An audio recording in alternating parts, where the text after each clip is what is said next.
नमस्कार नहीं welcome you world affairs. मैं हूं प्रशांत धवन। नाउ आपने बहुत से आर्टिकल्स देखे होंगे, इस पर रिपोर्ट्स पढ़ी होगी, मगर मैं आपको बता दूं कि ये अब मिनिस्ट्री ऑफ डिफेंस ने कंफर्म कर दिया है कि बिल्कुल 9 दिसंबर को, जी हां, 12 दिसंबर को नहीं, 9 दिसंबर को भारत और चीन के सोल्जर्स के बीच में फिर से लड़ाई हुई है।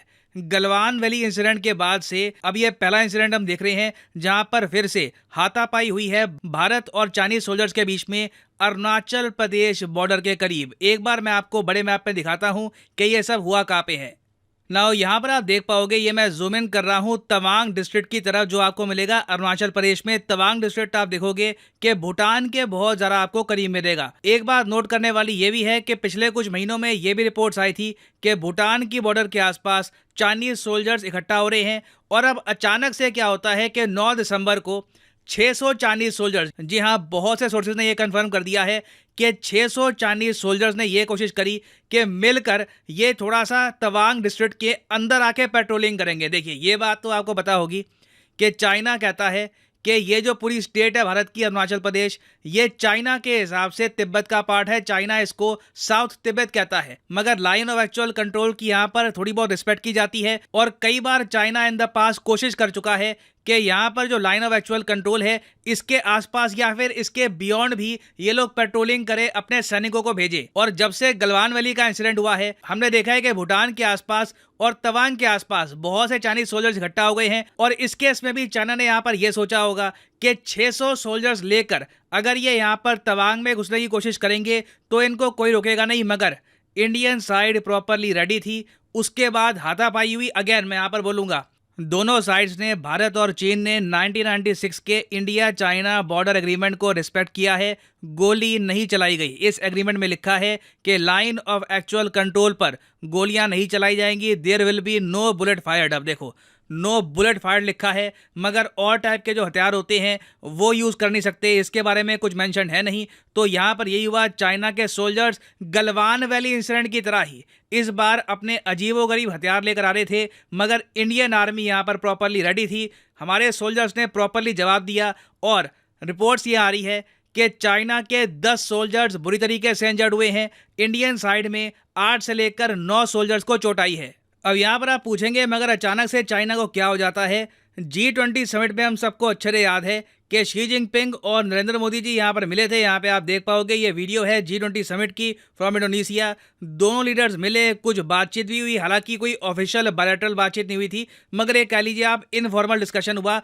उसके बाद चाइना फिर ये सब क्यों करना चाहेगा? इसका रीजन क्या है? पहला रीजन यहाँ पर यह है कि शी जिनपिंग को चाहिए डिस्ट्रैक्शन। आपको पता होगा, अभी शी जिनपिंग के अगेंस्ट बड़े स्केल पर प्रोटेस्ट हो रहे हैं चाइना में। लिटरली लोग डिमांड कर रहे हैं कि शी जिनपिंग इस्तीफा दो। इस टॉपिक पर ऑलरेडी मैं एक वीडियो बना चुका हूं। 2 हफ्ते पहले मैंने आपको बताया था कि चाइना की जो जीरो कोविड पॉलिसी है बुरी तरीके से फेल कर चुकी है, और अब चाइना के नागरिक पहली बार अपने प्रेसिडेंट के खिलाफ नारे लगा रहे हैं। जो लोगों का डर था एक टाइम पे, ये खत्म हो रहा है, और इस तरीके से कोरा कागज लेकर लोग ओपनली प्रोटेस्ट कर रहे हैं। तो चाइना सिंस इंटरनली बहुत सारा प्रेशर फेस कर रहा है, तो ये अब अग्रेशन करेंगे अपने आसपास। और मैं आपको ये भी कह सकता हूं कि आने वाले समय में, अब मुझे पता नहीं ये कुछ दिनों में होगा, कुछ हफ्ते में होगा, चाइना डेफिनेटली ताइवान के आसपास भी कुछ बड़ा करने की कोशिश करेगा। ऑलरेडी चाइना प्लान कर रहा है कि एक सेकंड टाइप का ये युद्ध अभ्यास करेंगे ताइवान के आसपास। उसमें भी हो सकता है कि ये मिसाइल वगैरह मारे। कोशिश शी जिनपिंग की यही होगी कि ये अग्रेशन दिखाकर चाइना की बॉर्डरिंग कंट्रीज को, अपने लोगों का ये विश्वास जीतें ना। उस सब के अलावा अगर मैं आपको बताऊं तो एक रीजन यहां पर यह भी हो सकता है, भारत और यूएसए की मिलिट्री एक्सरसाइज चाइना की बॉर्डर से सिर्फ 100 किलोमीटर दूर। रिसेंटली आपको पता होगा कि युद्ध अभ्यास 2022 हुआ है यहां पे उत्तराखंड में नंदा देवी पर्वत के पास भारत और यूएसए के सोल्जर्स इकट्ठा हुए।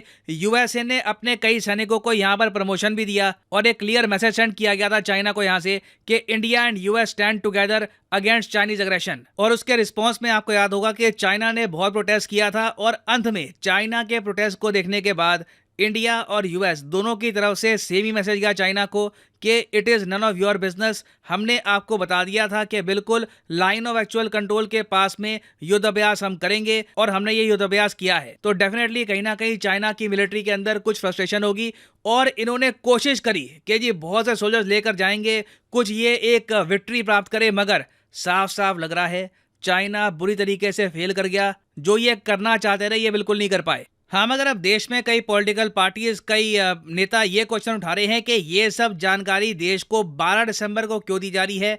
ये जानकारी जब ये इंसिडेंट हुआ था उसी वक्त देश को क्यों नहीं दी गई, क्योंकि ये सब हुआ 9 को और इवेंचुअली हमें इसके बारे में पता लगा है 12 दिसंबर को। और यहाँ पे आप देख पाओगे इंडियन नेशनल कांग्रेस ने ये लिखना स्टार्ट कर दिया है कि न्यूज आ रही है कि क्लैश हुई है सोल्जर्स की between India and China in Tawang sector of Arunachal Pradesh. और ये यहाँ पर कह रहे हैं कि गवर्नमेंट अभी भी इस इशू को लेकर बहुत ज्यादा सॉफ्ट अप्रोच अपना रही है और चाइना के खिलाफ इस वक्त इंडिया को एक सख्त एक्शन लेना होगा। अब यहाँ पे आपका क्वेश्चन ये भी होगा कि इस वक्त लाइन ऑफ एक्चुअल कंट्रोल में स्थिति क्या है, क्या तनाव बहुत ज़्यादा हाई है। देखिए, ऐसे इंसिडेंट के बाद तनाव तो बिल्कुल हाई होगा, मगर जो स्टेटमेंट आई है इंडियन आर्मी की तरफ से तो वहाँ पर यह बात भी लिखी गई है कि both sides immediately disengage from the area. दोनों साइड्स पीछे हट चुकी हैं। As a follow up of the incident, own commander in the area held a flag meeting with his counterpart to discuss the issue in accordance with structured mechanism to restore peace and tranquility। दोनों sides के जो commander हैं ये आपस में मिले, बातचीत हुई और अब कोशिश की जा रही है कि तवांग सेक्टर के आसपास पीस मेंटेन किया जाए, फिर से ऐसी झड़प ना हो। और इसी के साथ साथ आप ये भी देखोगे कि भारत की तरफ से ये भी स्टेटमेंट आई है कि तवांग सेक्टर के आसपास का एरिया ऐसा है जहां पर दोनों के अलग परसेप्शन है लाइन ऑफ एक्चुअल कंट्रोल को लेकर और दोनों काफी बार अपने अपने क्लेम के हिसाब से पेट्रोलिंग करते हैं, अपने सोल्जर्स को भेजते हैं। ये ट्रेंड 2006 से चलता आया है, बट क्लियरली जब चाइना 600 के आसपास सोल्जर्स लेकर भारत की तरफ बढ़ेगा तो ये सिर्फ पेट्रोलिंग करने नहीं, ये डेफिनेटली किसी ना किसी पीक को, कोई पहाड़ी थी यहाँ पर, उसको कब्जाने के लिए आ रहे थे। और अगर आपका ओपिनियन ये है कि इंडिया को ट्रेड बंद कर देना चाहिए चाइना के साथ, चाइना को सबक सिखाओ, देखो रातों रात हम चाइना के साथ ट्रेड बंद नहीं कर सकते। ना इंडिया ऐसा कर सकता है, ना यूएसए ऐसा कर सकता है। आप देख रहे हो एप्पल भी धीरे धीरे चाइना के बाहर शिफ्ट हो रहा है। हमने देखा है कि ओवर द ईयर्स एप्पल ने चाइना को अपनी रीढ़ की हड्डी बना दी थी ऑफ मैन्युफैक्चरिंग। तो चाइना से बाहर निकलना, चाइना से डीलिंक करना, ये करते करते ही आराम से कई साल बीत जाएंगे। तो एप्पल समेत वेरियस कंपनीज हैं वो धीरे धीरे चाइना से पुल आउट कर रही हैं, ये इंडिया में आ रही हैं, वियतनाम में आ रही है। तो हमें एक स्ट्रक्चर्ड तरीके से ना चाइना पे जो अपनी निर्भरता है ये कम करनी होगी। ये रात रात नहीं हो पाएगा। ऐसे इंसिडेंट्स अनफॉर्चुनेटली लग रहा है कि होते रहेंगे, बट क्लियरली अब हमको ये दिख रहा है कि इंडियन साइड प्रॉपर्ली प्रिपेयर्ड है। चाइना कुछ भी अग्रेशन करने की कोशिश करेगा तो they will get a bloody nose. और इस केस में भी आप अगर देखो तो चाइना को एक ब्लडी नोज ही मिली है। और हाँ, आप लोगों के लिए एक बहुत ही इंपॉर्टेंट जानकारी, अनअकैडमी का जो यूपीएससी कोर्स है इसके 6 महीने के कोर्स में आपको एक मैसिव डिस्काउंट मिल रहा है। 40% से ऊपर का डिस्काउंट सिर्फ 6 महीने के कोर्स में। ये डिस्काउंट अभी बाकी कोर्सेज में शुरू नहीं हुआ। It is only for UPSC 6 month course. तो कमेंट सेक्शन में जाओ, यहाँ पे आपको ये लिंक मिलेगा। इस लिंक पर यहाँ पे आप करोगे क्लिक और उसके बाद आपके सामने खुलेगा ये पेज। फिर क्लिक करो प्लस पर और यहाँ पे नीचे व्यू ऑल प्लान्स पे क्लिक करोगे तो 6 महीने का प्लान आपको दिख जाएगा। तो 6 महीने का जो प्लान है ना, ये आपको 22,000 रुपये के आसपास का पड़ेगा। सिंपली यहाँ पे आपको कोड डालना है PG10 और आप नोटिस करोगे ये टोटल प्लान 6 महीने का आप परचेज कर सकते हैं for just 22,500 rupees per month. आपको पे करने होंगे 3,750 रुपये और आप अनअकैडमी के जरिए घर बैठे यूपीएससी एग्जाम की तैयारी कर सकते हैं। So use the code PG10 and save money. This is a very rare discount by Unacademy for UPSC aspirants.